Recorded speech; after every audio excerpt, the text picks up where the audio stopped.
There's a weight that lingers on my chest, a secret I've carried for far too long, and it all began on that warm summer day when we were kids, bouncing on the old trampoline in my backyard, laughter echoing like music in the air. My childhood friend, Mark, was more than just a companion. He was my partner in crime, the brother I never had, always up for an adventure, even if that often involved the kinds of mischief that led to scoldings from our parents. As we grew up, that bond only deepened, forged in deep conversations, shared dreams, and endless inside jokes. But life has a strange way of pulling people apart. College took Mark to a city far away, and while we stayed in touch, the distance began to change the nature of our relationship. Then came the day I had always longed for, the birth of my son, Ethan. In that moment, a fire ignited in me, an overwhelming urge to pay tribute to the person who had been a cornerstone in my childhood. After much contemplation, I decided to name my son after him, Ethan Mark, a name I believed would honor that friendship. It felt right, a quiet bond woven into the fabric of my being, yet as the months passed, a dread began to swell in the pit of my stomach. Mark had no idea. To him, I simply had a son, and I had neglected to share the truth behind his name, a truth so laced with love and affection that it became suffocating. Every text, every call, felt like a tightrope walk, and I found myself instinctively avoiding any conversation that could lead to the revelation.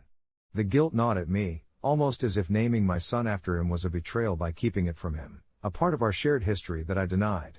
The thought echoed in my mind, and with each passing day, I imagined how Mark would feel upon discovering the truth. Would he be honored, or would he think I was withholding that love? The indecision ate at me mercilessly. One evening, after tucking Ethan into bed, I found myself scrolling through our old photos on my phone, pictures of us laughing, getting muddy in our youth, clutching our ice cream cones like trophies. There it was, a haunting nostalgia that held both beauty and pain, and in that moment, I wondered if I had tarnished that bond I cherished so much. As days turned to weeks, I could feel the pressure build until it snapped one Sunday afternoon while Mark was visiting, sitting on my couch, laughing over tales from our school days as Ethan played in the background, blissfully unaware. When the laughter faded, I felt compelled to confess everything, to claim my vulnerability. "Mark, there is something I need to tell you," I said, my voice trembling slightly. He looked apprehensive, those familiar brown eyes squinting with curiosity. I took a deep breath and shared my truth, the name, the reasons behind it, and the selfish fear that held me back. Silence enveloped the room. Time felt heavy as it ticked away, and for a moment, I thought I had ruined everything. Then Mark's smile slowly returned, and tears welled in his eyes as he took my hand. "You've carried this for so long, haven't you? It means the world to me," he said, his voice thick with emotion. Relief washed over me in waves, replacing the burden that was once there. In the aftermath of that revelation, we shared stories about what it meant to grow up together and how we would guide our sons into that same reckless joy we had known. I realized that sometimes, the scariest secrets can lead to the biggest breakthroughs, and as Mark hugged Ethan tightly, my heart swelled with comfort, knowing I had shared a piece of our history that would only serve to deepen our bond as friends. As I reflect on that day now, I can say it was a turning point, and while I may have delayed confronting my truth, the love I had for Mark and the silent understanding between us had transcended fear and hesitation. Update: it's been a few months since that day, and I can honestly say that my relationship with Mark has grown even stronger. He has embraced Ethan like a second son, creating new memories that are steeped in love and laughter. We have started a tradition of adventure weekends, where we take our sons to the places we used to explore, and each new adventure is, in its own way, an homage to our past friendship. I've learned that holding on to fear only creates distance, while sharing truth and vulnerability can build bridges. The best part? The other day, I overheard Mark telling Ethan about how special his name is, a legacy that they both now share, something I never realized would bring us even closer. Life has a funny way of working out, doesn't it? Mark and I had found ourselves laughing over memories from our childhood, as we set up camp at the river where we used to fish under the setting sun. The sound of crickets filled the air, weaving an invisible tapestry of nostalgia around us. My heart swelled at the sight of our sons playing nearby, their laughter mingling seamlessly with the sounds of nature. They climbed trees as we had once done, completely lost in their own world of adventure. I couldn't help but marvel at the bond forming not just between our children but between Mark and me as well. Every story I shared with him was tinged with the bright hues of reminiscence, each tale deeper than the last, revealing pieces of my heart I had kept tucked away out of fear.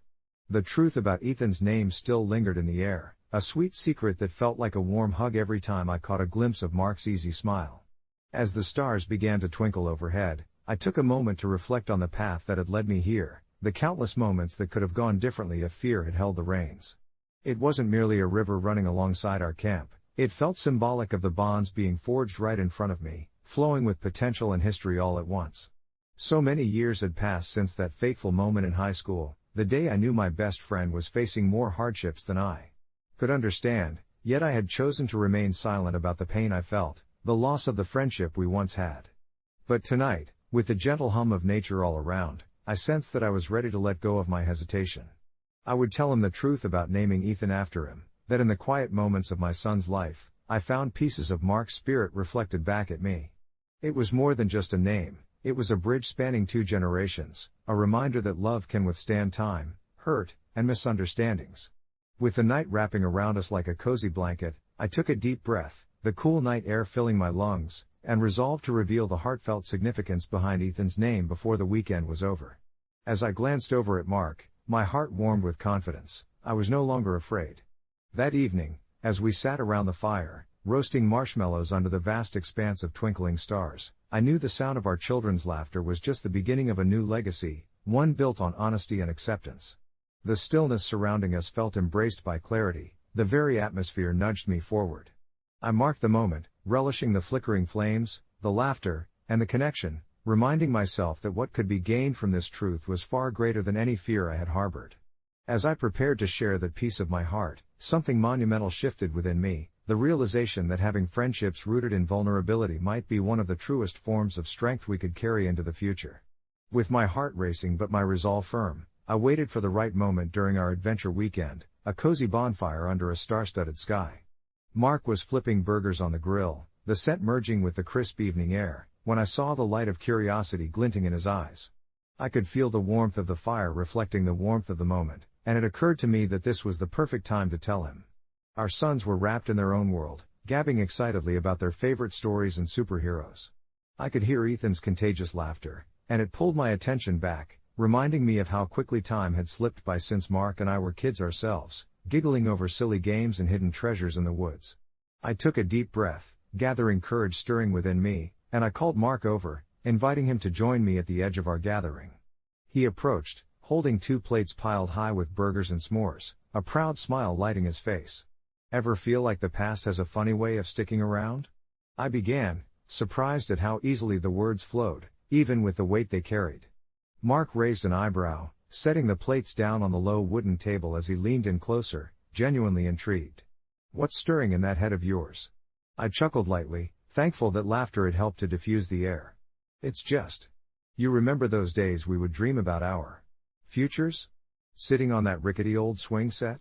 Mark's smile widened as nostalgia danced through his eyes, the flickers of the flames reflecting the warmth of those shared memories. "How could I forget? We had it all figured out back then. Yeah, and we thought we'd name our future kids after each other, right?" The jest hung in the air for a moment, a playful acknowledgement of our childhood innocence, but I wasn't quite ready to lead with humor. "Actually, Mark, I need to tell you something." He tilted his head, curiosity morphing into something deeper, more sincere. "What is it?" "The truth is, I named my son Ethan after you." Saying it out loud felt like exhaling after holding my breath for too long, the words hovering between us, heavy with years of unspoken sentiment. "I wanted to honor that friendship we had, and you have meant so much to me," I admitted, scanning his face for reaction, watching as a mixture of surprise and admiration flickered across it. His gaze softened and then crinkled at the edges, his smile radiating warmth. "Really? That's amazing, I had no idea," he said, seemingly touched. It was as if a secret barrier had shattered between us, bringing forth an unspoken bond that hadn't faded, merely waited for the right moment to reveal itself. My heart swelled, relief coursing through me. We spent a moment in silence, the night wrapping us in its comforting embrace as crickets chirped a soft symphony. "I always felt this connection," Mark continued, and there was resonance in his voice that made me feel seen, understood. It was cathartic. "To think we'd name our sons after each other, what a legacy, right?" In that moment, it felt as if a tapestry of our lives had woven together in the most beautiful way. The laughter of our sons burst through our revelatory bubble, pulling us back into joyful reality, but I felt lighter, unburdened by secrets. The conversation flowed easily after that, as we shared what being fathers had taught us, how our relationships had evolved, and what it meant, beyond mere naming, to keep the spirit of our childhood dreams alive. As the night wore on and the fire dwindled, I realized that our friendship had transformed not just from nostalgia but from honesty and vulnerability, those seemingly simple acts now the very foundation of something enduring, something that would guide our children in their future adventures.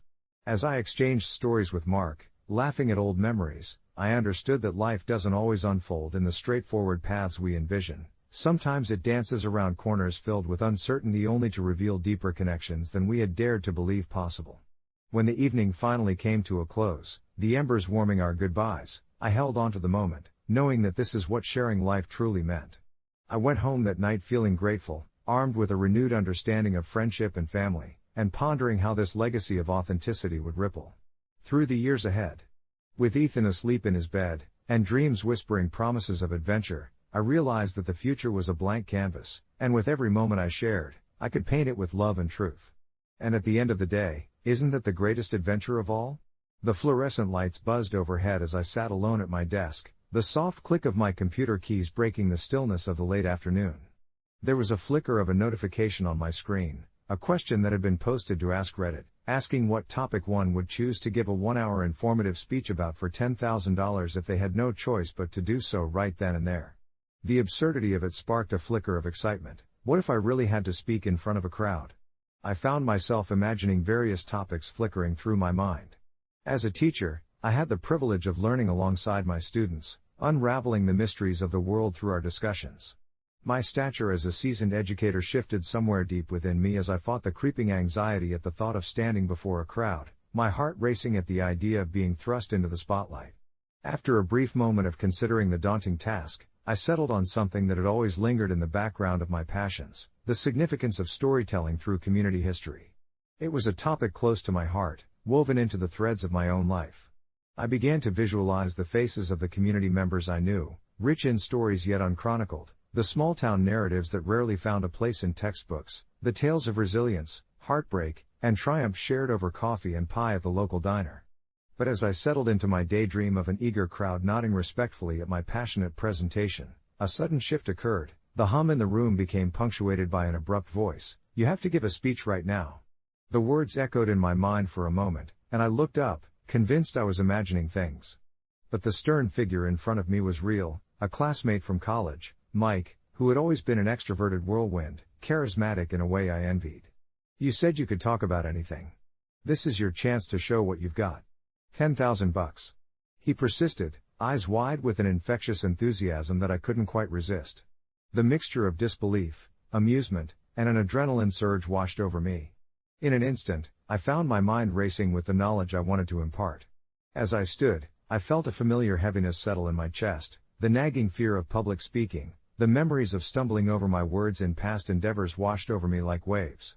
Yet, I breathed in deeply, and the anticipation of the unexpected opportunity compelled me forward, my feet moving before my mind could intervene. Mike led me toward an impromptu gathering of colleagues in the next conference room. My heart thudded against my ribs, a metronome marking each passing second as I gathered my thoughts amidst the friendly jabs and encouraging nods from familiar faces. Once I reached the front of the makeshift room, I paused, glancing across the assortment of eager eyes. I noticed a few raised eyebrows and smirks. But there was also a palpable curiosity. I took a deep breath, my voice hiccuping at first as I began to speak about community storytelling, the importance of listening, archiving, and sharing our histories. Each word that slipped from my lips grew more confident as I dove deeper into how weaving together the fabric of a community helps nurture connections. With each anecdote shared, I saw nods of understanding and glimpses of recognition. It became more than just a speech, it was a dialogue that blossomed into a shared experience, reminding me of those conversations that punctuated our everyday lives. As I reached the crescendo of my narrative, I felt as if the pieces of me that often laid dormant found their rhythm, summoning melancholic memories while dancing joyously with hope. When I finally concluded, the room erupted in applause, a flood of appreciation that momentarily washed away my insecurities. I laughed lightly, feeling a mix of relief and gratitude.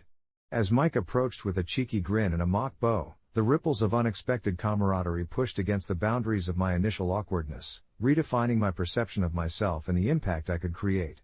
As time passed, the impromptu speech became a topic of light-hearted conversation, an unexpected spark igniting new projects centered on oral histories within our community. I decided to dedicate my weekends to recording interviews with locals, documenting their stories for a collaborative project blending art and history.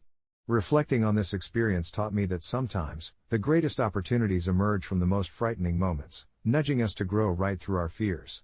A final thought lingered in my mind: we all have stories worth telling, ones that shape who we are.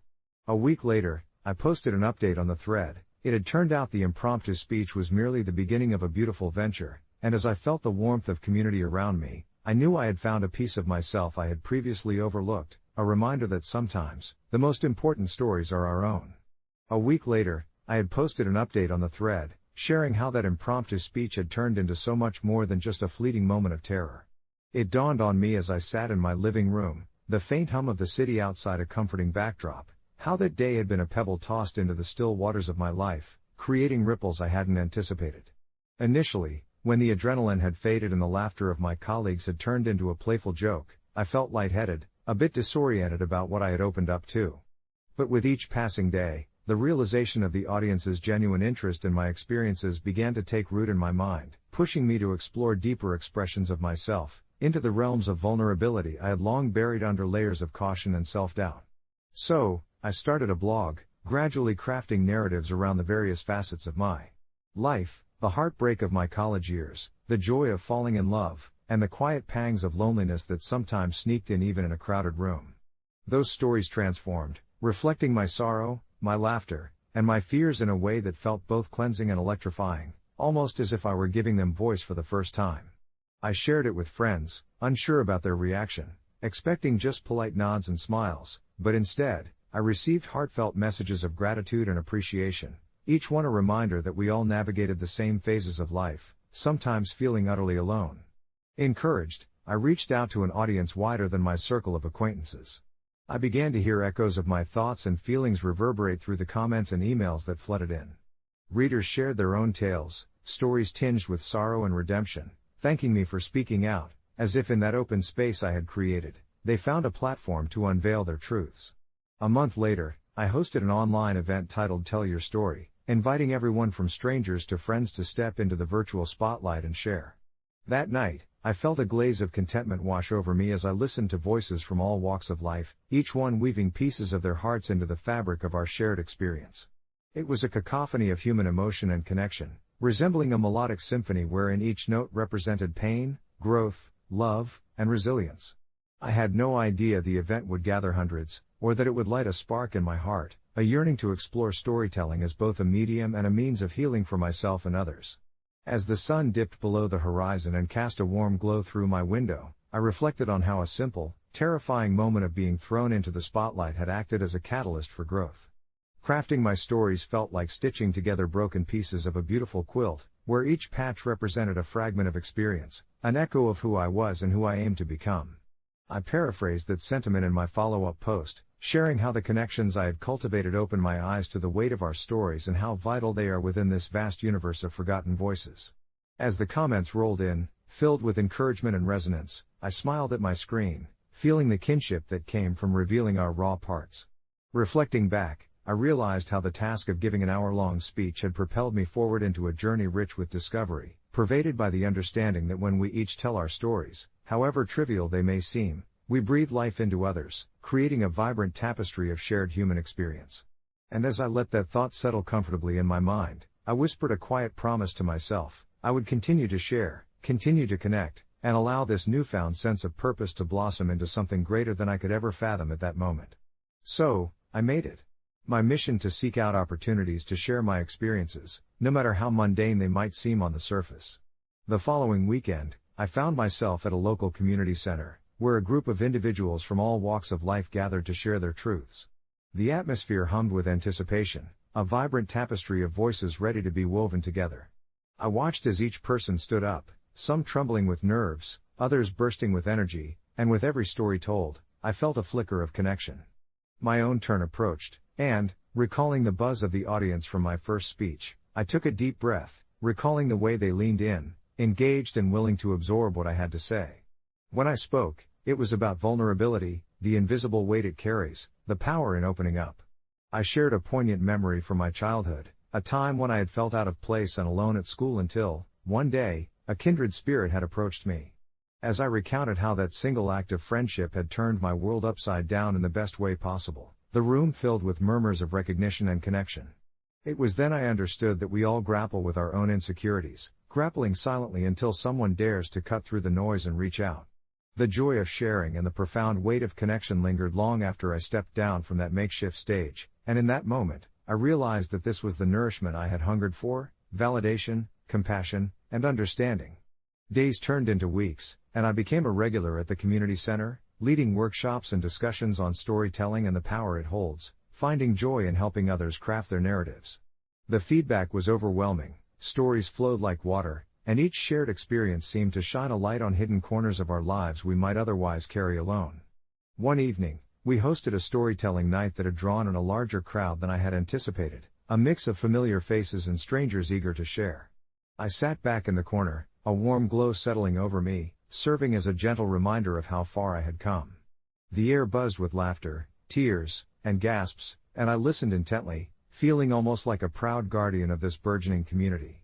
After the event, I noticed a woman who had been sitting quietly at the back, her eyes glistening with unshed tears.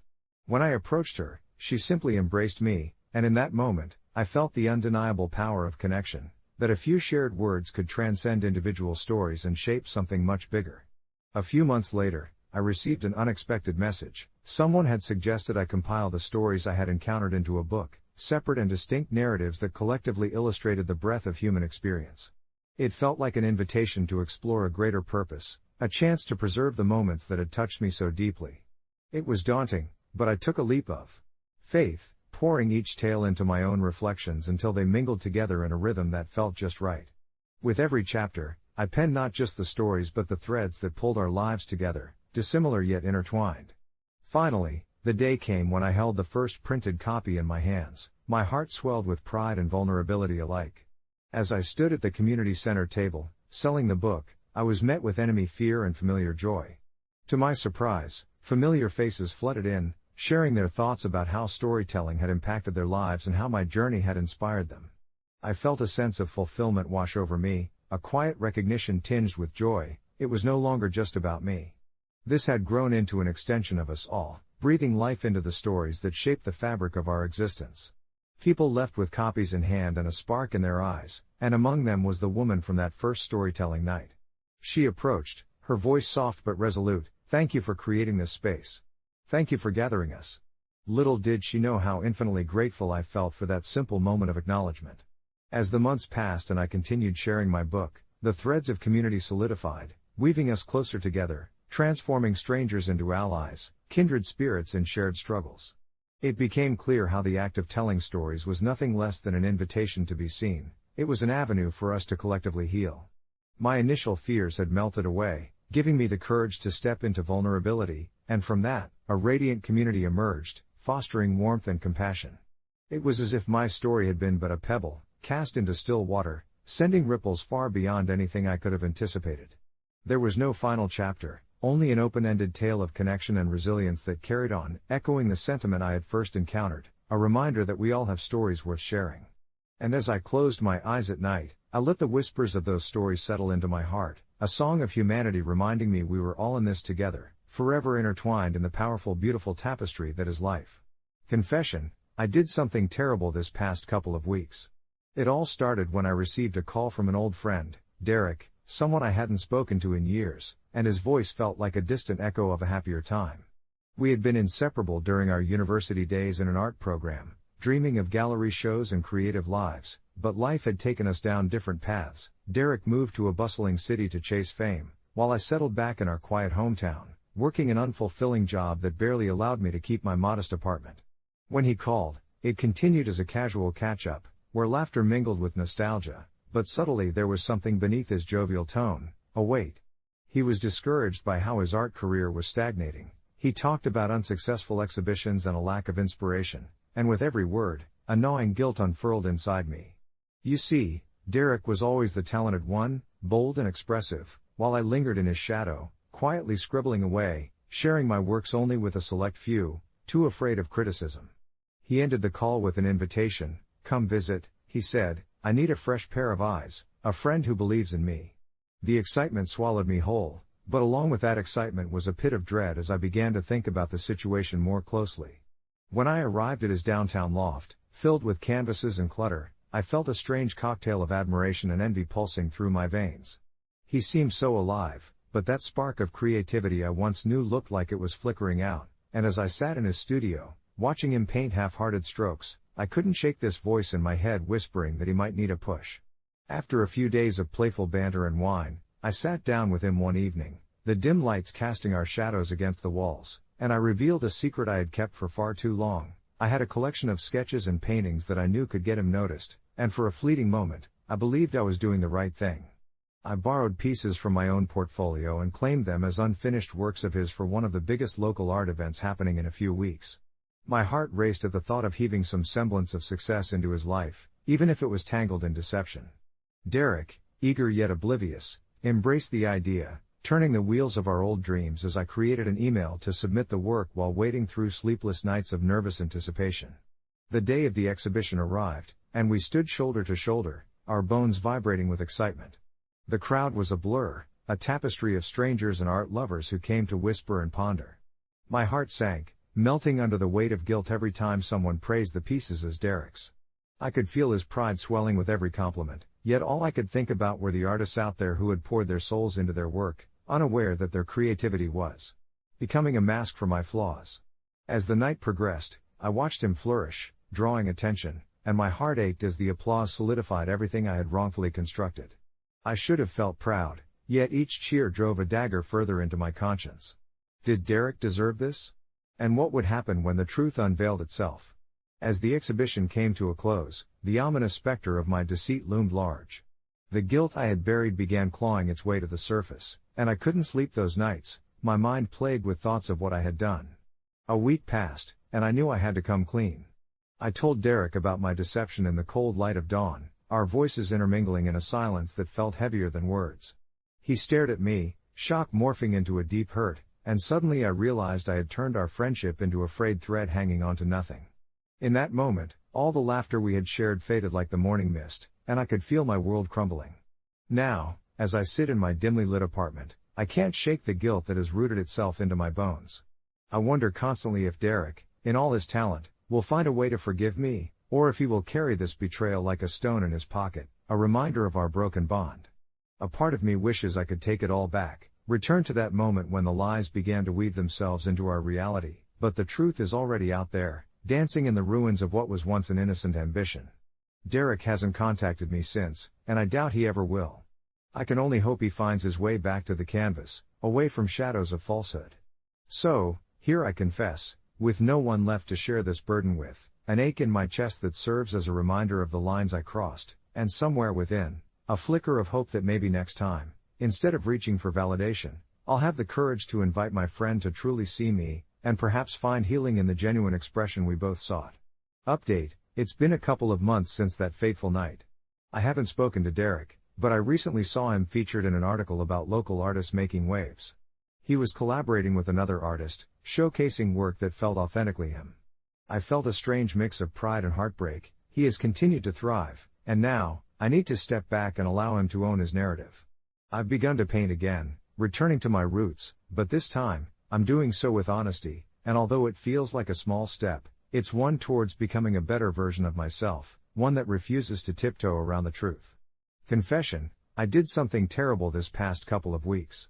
Looking back, it feels as if a fog has lifted, the air is clearer now, and I can finally see the contours of the mistakes I made. The truth is, though it felt like a suffocating weight for so long, I've begun to embrace the complexity of my emotions, transforming it into a canvas that reflects my journey. After that initial rush of seeing Derek's name splashed across the pages of that article, I made a promise to myself, not just to paint again, but to paint boldly. The same week, I decided to sign up for a local art class, held in a sun-drenched loft downtown. The teacher was this vibrant woman named Lila, who had an infectious enthusiasm that ignited a spark within me. In that studio, surrounded by misfit artists, college students, retirees, professionals turning dreams into night work, I felt a sense of belonging settle upon me like a warm shawl. Each brushstroke carried the weight of unspoken apologies and unprocessed emotions, and with every sigh of paint meeting canvas, I found fragments of my old self surfacing. However, amidst this catharsis, I couldn't entirely shake my guilt. I struggled with the realization that while I was finally becoming honest about my feelings and expressing them through art, I'd torn down the walls of another person without fully understanding the repercussions. I thought of Derek often, especially when Lila praised the way I bled emotion into my pieces, the raw truth of them echoing in the folds of color and shadow, yet I found no way to convey this internal tug-of-war during our brief, casual chats after class. Then, one evening as the last rays of sunlight dipped below the horizon and cast the studio in shadows, I picked up my brush to begin a new piece. My mind wandered to the last conversation Derek and I had before everything fell apart. I painted his favorite shade of blue, the deep, oceanic color that always reminded me of calm amidst chaos, and I poured into it everything, the heartbreak, the regret, the fleeting moments of happiness, and the darker, uglier truth of hindsight that I had ignored for too long. It was reckless, really, an emotional dumping ground, but it felt right in a world where I had tried so hard to control the narrative, to silence the chaos instead of embracing it. One night, while working late, I sat back and looked at the completed painting, an abstract representation of our tumultuous past, half void of clarity, half teeming with possibility. I was overwhelmed by the emotion that clung to it like dew, and just then, the unthinkable happened. Lila walked by, glanced at my canvas, and gasped. "This is incredible. You've captured a profound depth here," she said, and I felt both exhilaration and suffocating guilt twist in my stomach. Had I really just bared my soul, albeit unknowingly, to the world? Later, after class, I stayed behind, my heart hammering as I prepared to wrap my painting, intending to submit it for the upcoming showcase. The idea of sharing this piece with others terrified me. What if they saw the remnants of my mistakes, the pieces of Derek strewn across the canvas like lost puzzle pieces? I couldn't ignore the knot of anxiety that settled in my chest. Yet, primarily, I couldn't ignore the truth. This was about me reclaiming my own story. The showcase approached faster than I anticipated, and with it came a supposed peace of mind, knowing I was finally stepping into the light instead of lurking in the shadows. When the night finally arrived, I stood in front of my painting under the dim lights, watching as others lost themselves in its depth. Then, to my sheer astonishment, I saw Derek walk through the door, his face illuminated by surprise as he spotted my work. I was frozen, caught between the fear of his perception and the hope of a reconnection. He walked closer, weaving through the crowd, and when he reached my painting, his eyes widened and spoke without words. They flitted over the colors and shapes, and I saw the moment recognition flooded him. I felt my heart race with a mixture of dread and excitement at the thought of him seeing through the brushstrokes to the person behind it. The world around us shrank, and before I could say anything, he turned to me, vulnerability etched across his features. This is truly beautiful," he said, his voice steady yet soft. In that moment, I caught my breath and felt the weight lift, even if just for a heartbeat. I nodded, my throat tight. "It's everything I couldn't say before." His expression softened even more, sadness pooling in his warm brown eyes. "I didn't want to hurt you. It just happened." For a split second, we were draped in a shared silence, the past swirling between us, intricate and painful, yet oddly comforting in its familiarity. Slowly, cautiously, we began to discuss our journeys over the past few months, how he had channeled his creative energy into collaborations and how I had turned mine into this raw honesty, and as we spoke, I realized the gap that had once felt impossible to bridge was narrowing. There would not be a tidy resolution or a perfectly wrapped ending, but in our open exchange, I could sense the flicker of hope, the possibility of both healing and understanding going forward. Our paths had diverged in ways we hadn't expected, yet there was still a part of us that needed to navigate this newfound honesty together. In the days that followed, we began to reconnect, vulnerable yet cautious, allowing ourselves grace as we rediscovered each other in the light of what we had both created, art crafted from pain and resilience. I think back on that time now with a bittersweet reminiscence, allowing myself the space to feel pride for how far I've come.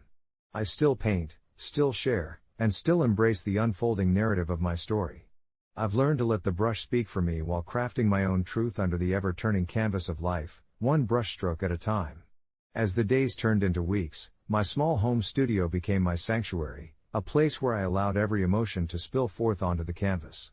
The soft hum of my music intertwined with the whispers of distant storms rolling outside, and each time I dipped my brush into the vibrant hues of my thoughts, it felt as if I were shedding the layers of my old self. I began to explore themes of connection and disconnection, joy and sorrow, using colors that embodied the spectrum of human experience. The canvases seemed to breathe with life, and I often found myself lost in the process, the world around me fading away as I immersed myself in this newfound dialogue between heart and hand. One afternoon, while layering a particularly haunting shade of blue, representing the cool depth of longing, I received a text from Derek. It was simple, yet profound. Would you like to see the gallery showing next weekend? I'd love to hear your thoughts. My heart raced and my hands trembled, both from excitement and the weight of what was about to unfold. I hadn't seen him in person since that split, and while I yearned for connection, I feared where it might lead us. Still, I clicked the response button before my hesitation could echo in my thoughts. I'd love to, Derek. I'm excited to see your work. The exchange felt innocuous, but I knew better. Beneath the surface of those words lay the years of friendship we had shared, the love that remained like a ghost between us, and the unspoken wounds yearning for closure. As the day approached, I busied myself painting, though each stroke felt laced with the nerves bubbling beneath my skin. I imagined what Derek's work would look like, how he would have evolved as an artist, and what stories he would share with his audience. The gallery was vibrant with life, walls decorated with familiar motifs that I remembered from our own collaborations, yet something was notably different. This felt like a powerful shift in both his art and our relationship. When I arrived, I spotted him from across the room, standing tall beside his latest pieces, the space around him a swirl of admirers. I hesitated, feeling like an intruder at a celebration I wasn't sure I belonged in. But then, he turned, and our eyes met.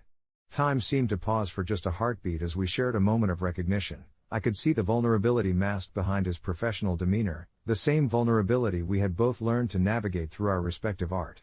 I approached slowly, as if stepping onto a canvas for the first time, unsure of the exact colors I might find. Your work is incredible, Derek, I finally said, my voice steady as I gestured toward a piece that captured the tension of an elusive connection. I love how you've portrayed the struggle. His smile was warm, but there was a flicker of something deeper, perhaps surprise, or perhaps relief. Thank you. It means a lot to hear that from you. I've really poured myself into it. After exchanging pleasantries that echoed our careful steps into this newly redefined friendship, we began to walk along the gallery, his commentary painting the air with anecdotes of his experiences. I shared lighter stories of my own artistic journey, how the frame of my paintings had now found a wider scope, filled with the honesty I'd only just begun to embrace. As the evening went on, and glasses clinked with laughter, I felt the familiar warmth of camaraderie blossoming between us, rekindled and infused with this raw sincerity. The night turned surreal, wrapping around us in a comforting blanket of shared histories and dreams yet unshared. But just as I began to feel the old comfort of our connection return, there was a pause, a moment where silence fell, not awkward, but contemplative. He turned to me, eyes searching, and asked, "What was the hardest part for you?" After it all ended, I inhaled deeply, feeling the gravity of his question settle between us. This wasn't just a conversation, this was a reckoning, a step into vulnerability. Honestly? Letting go of the guilt, I confessed, finding the words as they formed in my mind. I painted about it, how it felt to feel like a thief of happiness. It was hard to accept that I was part of the pain. He nodded, understanding, lighting his features. You weren't a thief, you were a person caught in a difficult place. I was too. We both were. His hand brushed against mine, just a slip of connection, but it felt monumental, crackling with potential. I've had to forgive myself for not being strong enough to handle things differently. We can only grow from where we start. In that moment, under the glow of the gallery lights, amid the scent of fresh paint and polished wood, I realized how much I had learned in this journey. The shadows of our past no longer loomed with the same weight, instead, they became part of the intricate patterns of our ongoing story. As we parted that night, having exchanged not just pleasantries but deeper truths, I felt a sense of closure wash over me, perhaps not the end of a chapter, but the beginning of a new one, an evolution of the relationship we thought had faded. And so, as I returned to the studio, my heart felt lighter, ready to embrace whatever was next, understanding that honesty, like art, requires time to fully develop. The brush continued to find its rhythm in my hand as I created not just paintings, but a new narrative, a reflection of comfort, growth, and the unyielding beauty of connection, all witnessed on the canvas of our lives, where every stroke told a story. A few weeks later, I would find myself back at that gallery for another showing, this time not merely an observer but an active participant in a narrative we were crafting together, hand in hand through paint and memories, finding solace in the acknowledgement that every ending births a new beginning. I never thought a simple request could age me a decade overnight, but that's precisely what happened during that fated spring break trip last year.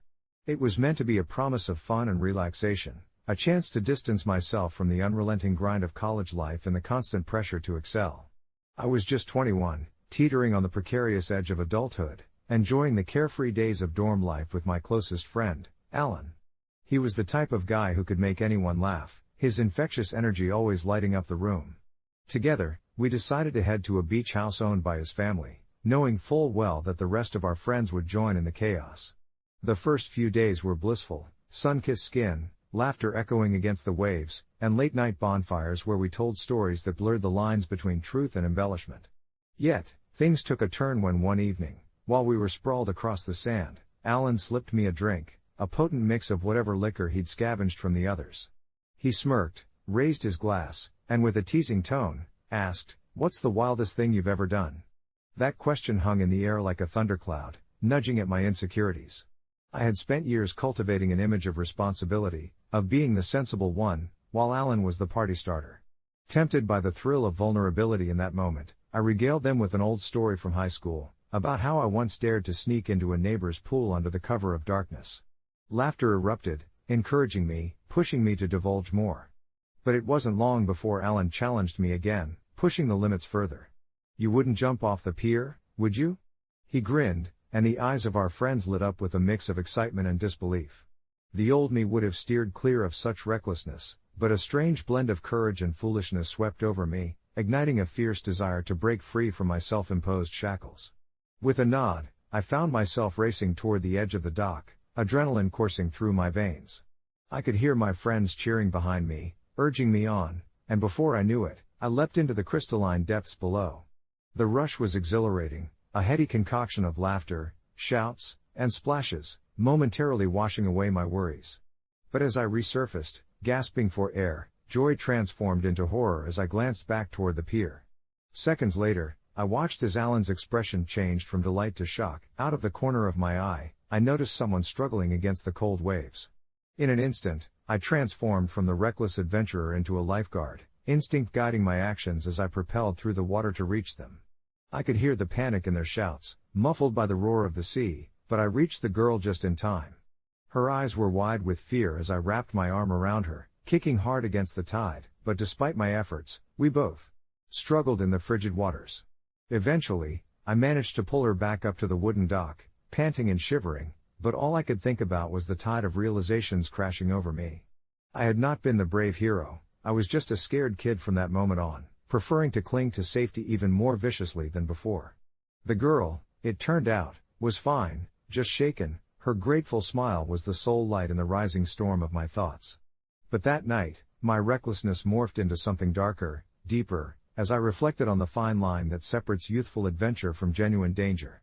In the days that followed, the initial thrill of spring break was replaced with a creeping sense of responsibility that shadowed me relentlessly. I found myself analyzing every risk, every decision, questioning who I was beyond the facade of carefree college life. I used to see life as a series of leaps into excitement, but now, I felt the weight of consequences heavily upon my shoulders. My peers resumed their laughter and beach games like nothing happened, but I couldn't shake off the feeling that I'd lost a piece of myself that day. As the sun began to set on our final night at the beach, everyone gathered for one last bonfire as the flames flickered like my restless thoughts. I sat quietly, observing my friends' jubilant revelry from the periphery, acutely aware of the stark contrast between their joy and my rising anxiety. I couldn't help but think I had aged more than just a few years in that moment, a concept that kept reverberating through my mind like a haunting echo. I felt the invisible scars deepen, accepting that growing up meant grappling with heavier choices and bearing the weight of the world with every decision I made from then on. But that's when Alan nudged me, pulling me to join in the spontaneous late-night dance party that had broken out, lifting the weight of the world just barely off my shoulders. In that shared moment, as music flowed through the air, I began to realize that this perverse cycle of responsibility and recklessness could coexist. Yet, the laughter felt different, more bittersweet than before, tinged with the reminder of what could have been. Months later, I still ponder how that trip aged me in ways I hadn't anticipated but subtly come to accept that it was all part of my evolving story. I learned to embrace the lessons learned through moments of fear and joy alike, balancing life's risks with the warm glow of memories shared with friends. And while I may have accelerated into adulthood that spring, I also forged deeper connections, finally realizing that each moment, laden with meaning, is the true essence of growing up, one beautiful, terrifying leap at a time. And now, as I sit in my dimly lit room, reflecting on that chaotic trip, I know I'm not the same person I was before that pier. You always carry a piece of it with you, don't you? The wildness of youth combined with the wisdom gained from necessity. Teaching you to dance through life's invitations and the whispers of its dangers all the same. Update, just this past weekend, I found myself at a gathering, one of many new adventures that have formed since that exhilarating flash of recklessness. Alan was there, of course, making jokes and riling everyone up, and amid the merriment, he pulled me aside to reminisce. Remember that pier jump? You were the hero of the hour, he laughed lightly. I chuckled but replied, yeah, but it aged me too, you know? He looked thoughtful for a moment before grinning, maybe a year or two, but you've grown. You're stronger, he said, clasping my shoulder. And I realized then that he was right. Sometimes, the moments that seem to age us the quickest can be the very ones that define us for years to come. As we returned to the lively kitchen filled with the aroma of homemade pasta and the sound of laughter, I couldn't shake off that moment with Alan. It was strange how a simple conversation could unravel a deeper thread in the fabric of my life. I felt an echo of nostalgia buried beneath layers of worry and responsibility. I watched as my friends swirled around in their carefree dance of adulthood, the kind we often take for granted until time itself shows its teeth. The years were marching on, yet here we were, caught in a time bubble, the weight of our shared memories lightening the burdens of our separate lives. With every toast and cheer, my mind flickered back to my own personal strife, balancing the chaos of work and family, dreams deferred, and aspirations left half-spoken. What had once felt like vibrant ambitions now felt like aging echoes of my former self. I found solace in the comforting warmth of companionship, but there was a tinge of melancholy that hung around like an uninvited guest. As the night deepened, Alan gathered us for a game that was meant for bonding but, as I soon discovered, it unraveled deeper fissures. He proposed a round of truth or dare, a harmless nostalgia trip that began with giggles and light teasing. But as it circled around, the dares shifted from fun challenges to deeper revelations, pulling secrets and insecurities from the shadows. I found myself holding my breath waiting for the inevitable moment when someone would push too far, and my stomach knotted at the thought of what might be unearthed. When it came my turn, I chose truth, and Alan, with that mischievous twinkle in his eye, asked, "What's something you've done that you wish you could take back?" I could feel the pulse of the room stutter in anticipation, my heart thundering against my ribcage.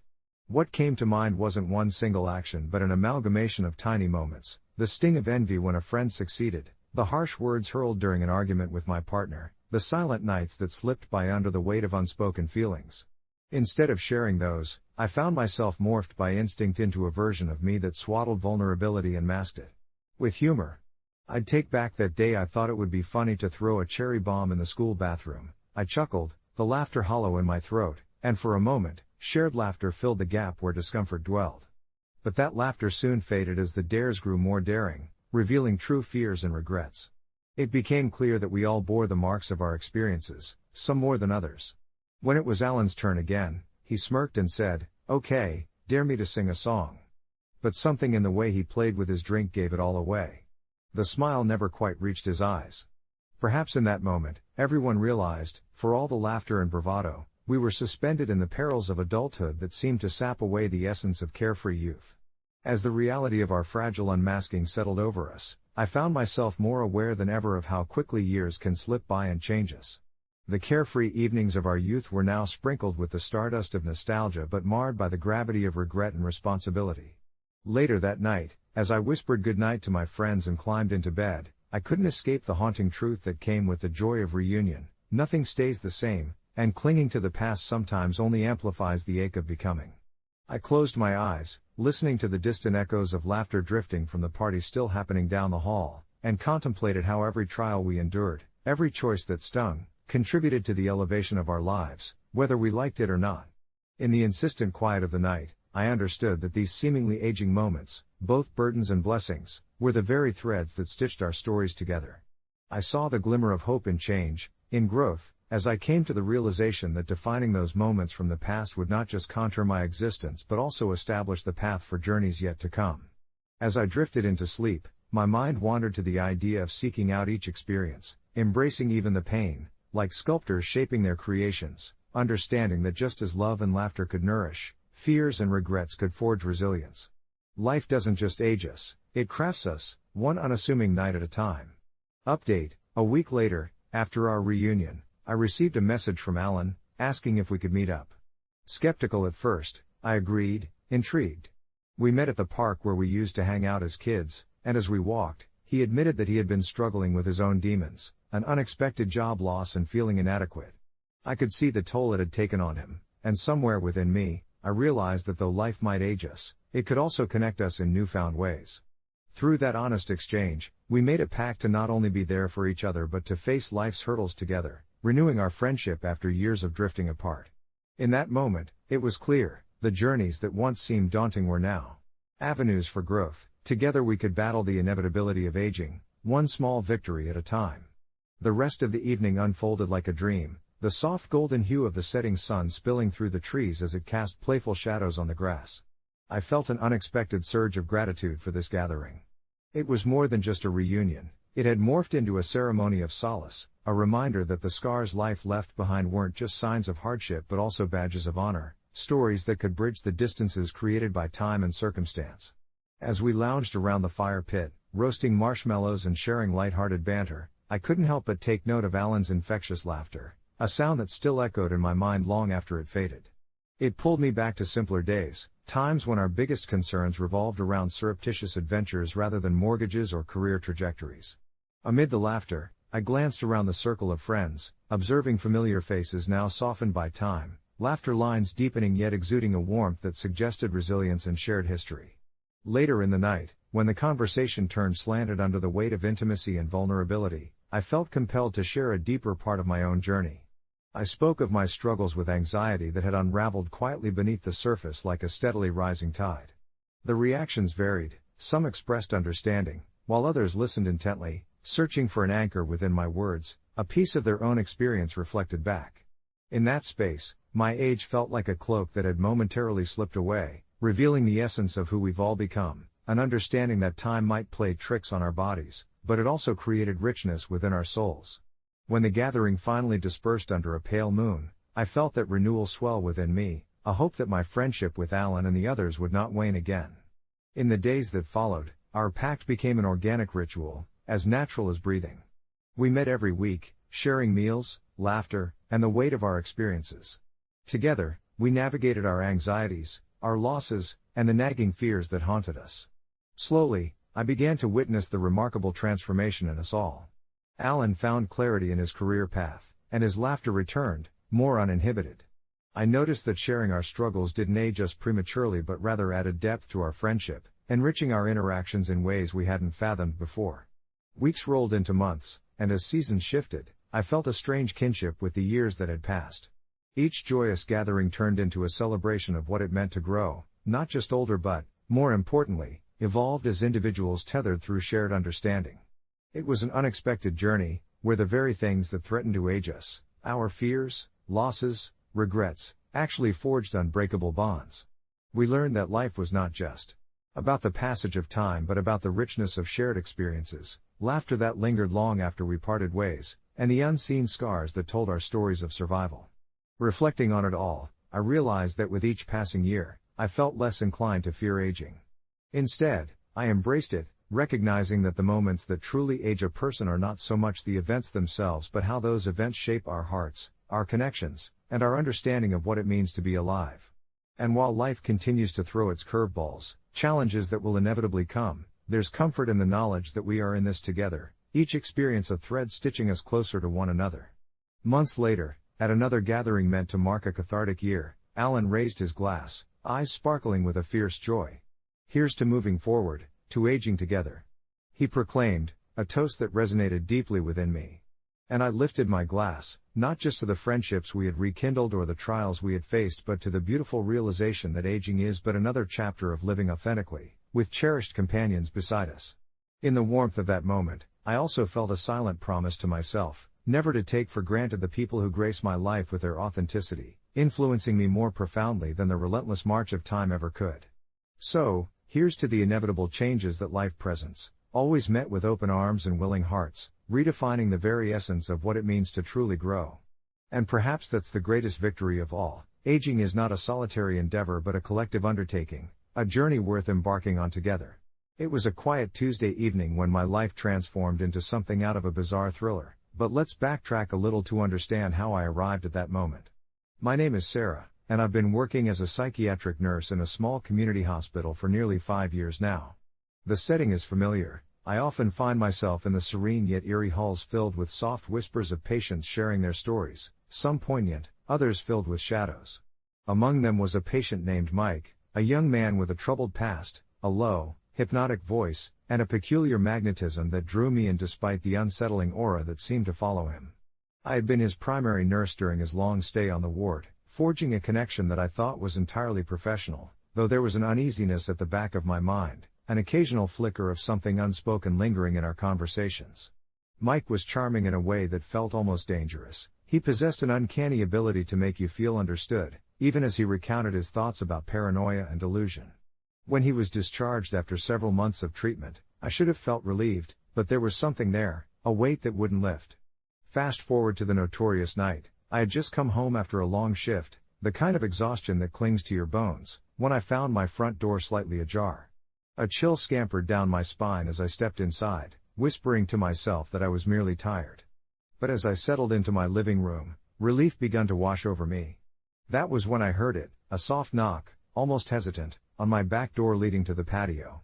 Peeking through the curtain, my heart stumbled into my throat when I saw Mike standing there, soaked from the rain, an unsettling grin plastered on his face.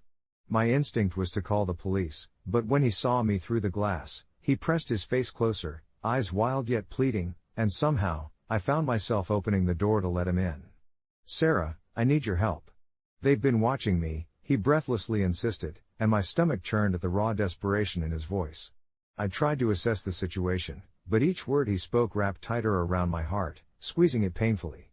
I offered him a towel and closed the door behind him, suddenly realizing that I was no longer in control. The conversation turned frantic as Mike began recounting tales that fluctuated between reality and what I could only describe as delusions. "They're coming for you, too," he said, the fervor in his gaze intensifying, sending my mind spiraling. It was all surreal, like a waking nightmare, but I couldn't lose my composure. A mix of fear and a sense of duty compelled me to remain calm and keep him talking, analyzing his narrative while discreetly dialing 911, hoping for the cavalry to arrive and back me up. With every word, I could see the shadows shift within his eyes. He was losing touch. As he leaned closer, analyzing me with an intensity that felt both intimate and threatening, I started to feel trapped. Then came the breaking point. In an abrupt twist, Mike's demeanor shifted once again, and he lunged towards my phone that I had clutched tightly. His grip was eerily strong as he knocked it from my hand, sending it sliding across the floor and breaking the connection I so desperately needed. Panic surged within me, the invisible chains of therapy weaving tight. Was this the same man I had tried to help? I started backing away slowly, hoping to create some distance, but as he followed, something remarkable happened. In a flash of humanity, I saw that sparkle of hurt in his eyes, the frightened boy behind the facade of madness. Just as he reached out to me, my front door burst open, framing 2 police officers silhouetted against the porch light, their presence slicing through the tension like a knife. "Step away from her," one commanded, gun drawn, and it all unfolded in a whirlwind as Mike stepped back from me, confusion marring his once clear expression. In that moment, the room was encapsulated with a heavy silence, the kind that makes you hyper-aware of your own heartbeat. Eventually, they escorted Mike away, his eyes barely meeting mine, and I could see the threads of both my fear and his despair taut between us. Alone soon after, a warm breeze swept through the house as I processed everything. It's strange, the tangled emotions that wrapped around that night. Perhaps I could have helped him more, perhaps he was lost long before he ever entered my life. Days faded into weeks, and with every passing moment, I found myself caught in a loop of reflection. It wasn't just Mike's unraveling that haunted me, it was me questioning what I could have done differently. It was only later, after everything settled down, that I received a letter in the mail marked from the treatment facility, mentioning my old patient's unexpected exit from the program and his ongoing recovery. I read it multiple times, trying to decipher if my heart should feel relief or dread. Perhaps there's more to the story than I will ever know. The letter finished with a reminder: don't forget the humanity behind those stories. As unsettling as that experience was, there was an important part that remained clear: I cared for Mike, and I hoped someday he might care for himself again. Life moved on, but sometimes, in the quiet of the night, the thoughts swirl back, bringing along the echoes of a voice I used to know and the strange bond we forged in the unkindest circumstances, reminding me of the thin line we all walk between sanity and chaos, compassion and fear. It was 3 weeks later, a balmy Thursday evening, when I found myself working late in the clinic, the rhythmic ticking of the wall clock echoing through the otherwise quiet halls. I was closing up, the last few charts filed away, the fluorescent lights buzzing dimly above me like a flock of restless moths. The night was calm, almost too calm, and I was just about to slip my keys into my bag when I felt a chill creep down my spine. I dismissed it as a figment. After all, I had just spent a long day navigating through the delicate balance of life stories, from the elderly woman who knitted memories into her blankets to the teenager grappling with the weight of the world's expectations. Yet, as I stood there in the solitude of the clinic, that nagging sense of being watched gnawed at me. I shook it off, reminding myself that confidence in my closed space usually brought comfort. I took a deep breath and stepped outside, the warmth of the evening air wrapping around me like a cocoon, but the unease didn't fade. As I walked to my car, my thoughts wandered back to my time with Mike. I often wondered how he was coping, whether he had made any improvements since our last session. There was something hauntingly beautiful about the way hope intertwined with despair in his journey, and despite everything, I longed for him to find his way back to himself. Just as I fumbled for my keys, my phone buzzed in my pocket, a text from an unknown number. My heart raced as I opened it. "You should come and see me soon. I miss you, M." My breath hitched. Memories flooded back, the way Mike's eyes would glisten when he found a spark of interest in our sessions, the laughter we shared during the brief moments of levity, how close we had come to breaking through the thick fog that clouded his reality. But that same attachment, that flicker of connection, left me on high alert. I shouldn't respond, I thought, reminding myself of the boundaries my profession mandated. I should just delete it. Yet, as I hovered over the delete button, the pulse of reminiscence thrummed in my chest, igniting an impulse to reply just to see if it was indeed him. I paused and then put my phone back in my pocket, deciding to let go before I tangled myself in something I could no longer control. But as I turned the key in the ignition and the engine roared to life, I couldn't shake the feeling that this was far from over. 2 nights later, while I was enjoying a quiet evening with a book, a sudden knock at my door made my heart leap. My golden retriever, Bailey, barked fiercely, a protective instinct radiating from him as I hurried to the door. Peering through the peephole, I felt my stomach drop. Standing there was Mike, looking disheveled and desperate, more like a ghost than the man I once knew. Panic surged through me. I was not ready for this. I contemplated calling for help, but a part of me whispered to give him a chance. Taking a deep breath, I opened the door. There he stood, his eyes wild, hair unkempt, and it was the rawness of his expression that broke my heart. "I need your help," he said, his voice a raspy whisper that dripped with urgency, and before I could react, he reached for my arm, pulling me closer. Bailey barked even louder, but I felt rooted to the spot, caught in Mike's gaze. "I wasn't sure if you'd want to see me, but I couldn't wait any longer." I motioned for him to step inside, a swirling storm of confusion and concern battling inside me. We moved to the living room, where I offered him a seat, my heart thudding as I tried to process what was happening. The familiar weight of compassion and fear settled heavily on my chest as he recounted the fragments of his story, the slip-ups and setbacks, the nights spent wrestling with his demons. I listened, feeling the mixture of heartbreak and a strange thrill of familiarity wash over me. He was treading a dark path, yet there was a flicker of genuine longing in his eyes, a desperate need for connection that reminded me of those old sessions, the times we'd laughed amid the shadows. But then things took a turn as Mike's demeanor shifted, and I could see the tension coil tight within him. "They're coming for me," he said abruptly, his voice dropping to a hush. "They think I did something really bad. But I didn't. You have to believe me." The shift felt like the ground had pulled out from under my feet. "Who, Mike? Who's coming for you?" I asked, my voice barely above a whisper, sensing the fear that washed over him in waves. That's when he revealed the depths of paranoia he had sunk into. He believed that shadows were stalking him, That people from his past were waiting for a moment to snatch him away, and somehow, I was caught up in the whirlwind of it. As he spoke, I could hear the clattering of a brief explanation at the edge of his consciousness, a plan formed out of despair, tied to the letters he'd sent me in those chaotic moments. I realized with growing unease that the very warmth I associated with compassion had now become a vessel for his tangled necessity. I began to dream about how quickly things could spiral. I could replace sympathy with guilt as easily as he tried to pull me into his storm. Yet, I saw the man I once had hoped for trapped beneath wild misinterpretations. Just as I opened my mouth to quell his fears, to reassure him that he was safe here, I heard a rustling outside. Someone was approaching. Mike's eyes darted to the window with a raw panic, and that's when everything escalated. The shadows that lingered in his stories materialized, and his fear became tangible. He sprang from his seat, eyes wide and desperate, grabbing my hand with a grip so tight it almost hurt. "We have to go. They're here, and if they find me..." His words trailed off, but the urgency in his voice sliced through the air like a blade. I hesitated, caught in the tumult of emotions, but the moment felt surreal, as if time warped around us. The serenity of the evening had twisted into a throbbing tension. "Mike, wait. We need to figure this out together. You can't just run without a plan," I urged, trying to keep my voice steady, but he was already tugging me toward the door. "They'll take you too. You have to trust me." His eyes burned with a wild light, and though every part of me shouted to resist this surge of madness, to impose rationality in the growing chaos, I found my legs moving as he pulled me into the night. I could hear the whispers of doubts layering over my thoughts, but somewhere deep down, there's something profoundly human about riding the waves of another's fear, an inclination to follow their storm, to understand the depths of despair where only darkness seemed to lie.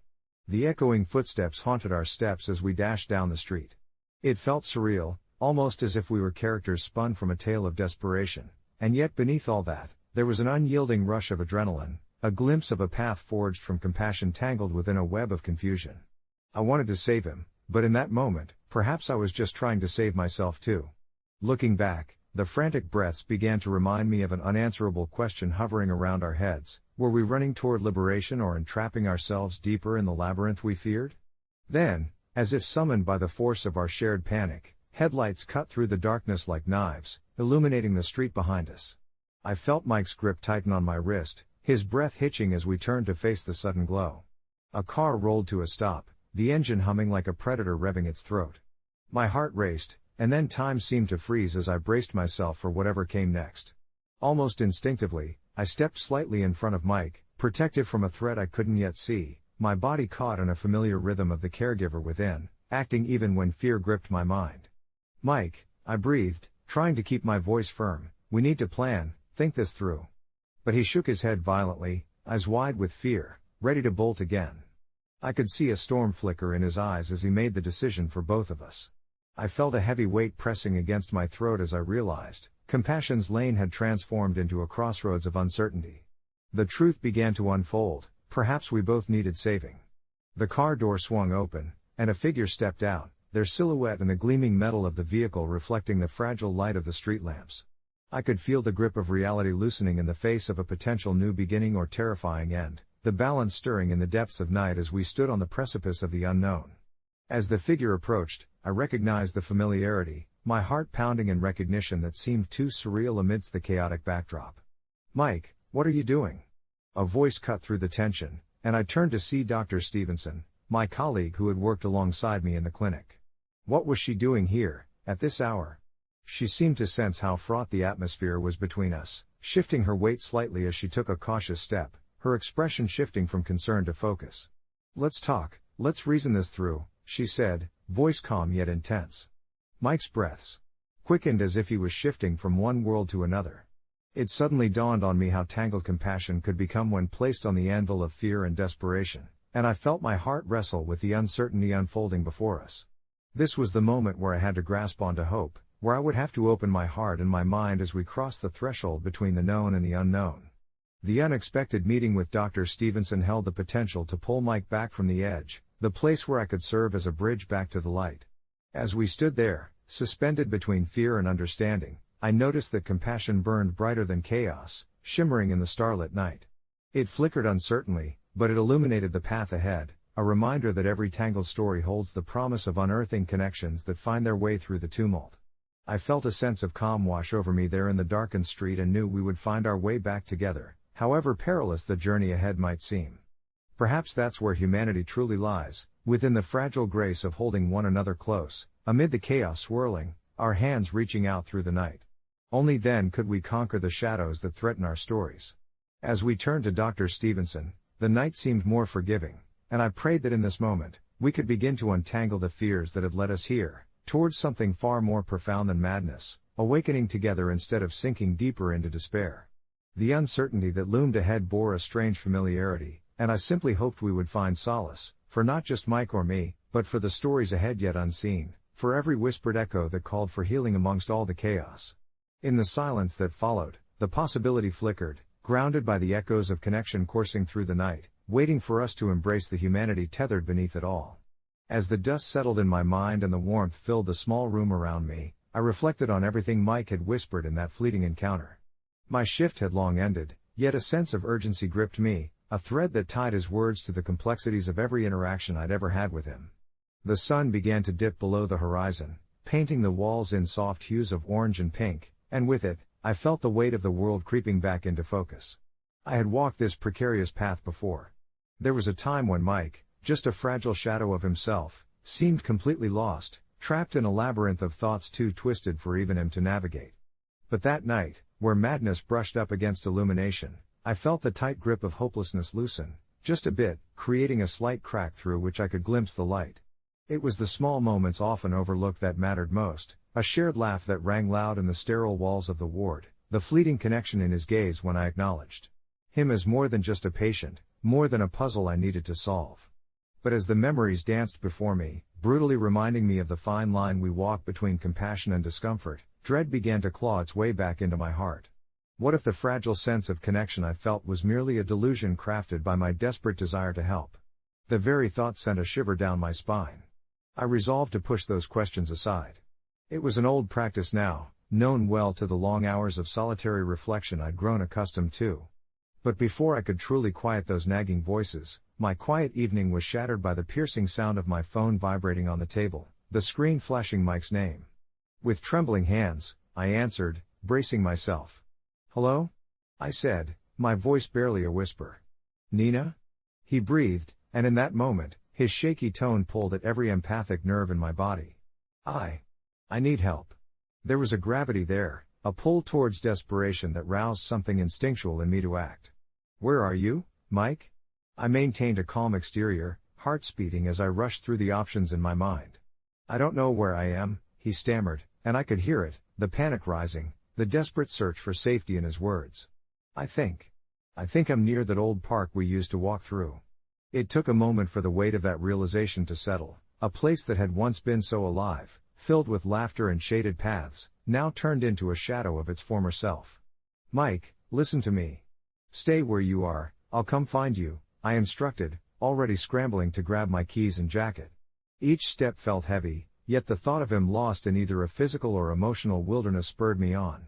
When I pulled into the ghostly remnants of what had once been a lively sanctuary of tall oaks and vibrant flower beds, it felt like a scene from a forgotten story, crickets chirping a haunting lullaby, leaves rustling softly as if urging me on. It took only minutes to locate him, sitting despondently on a bench half hidden beneath the low-hanging branches.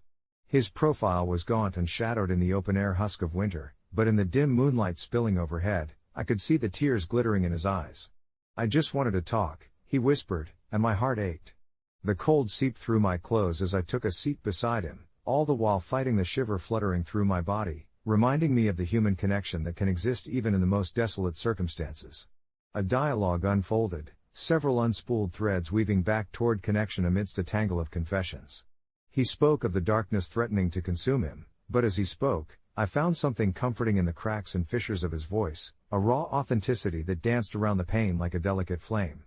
"There's something almost beautiful about feeling this lost," he murmured, and in those chilling words, I understood, it didn't change the reality of his suffering, but every emotion held a sliver of the human experience.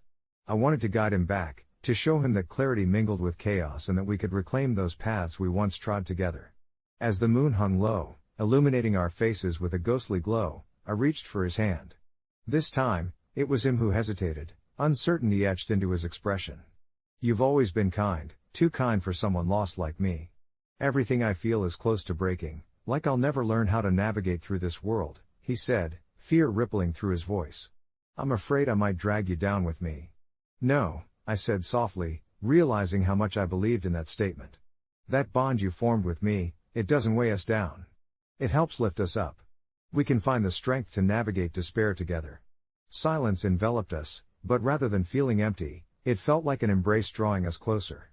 Underneath the moon's watchful eye, we began to reconnect, to patch the frayed edges of our story, lingering not just in despair but in the beautiful, fallible nature of healing. As the night deepened and dawn beckoned from the horizon, stirring the world awake, I felt lighter.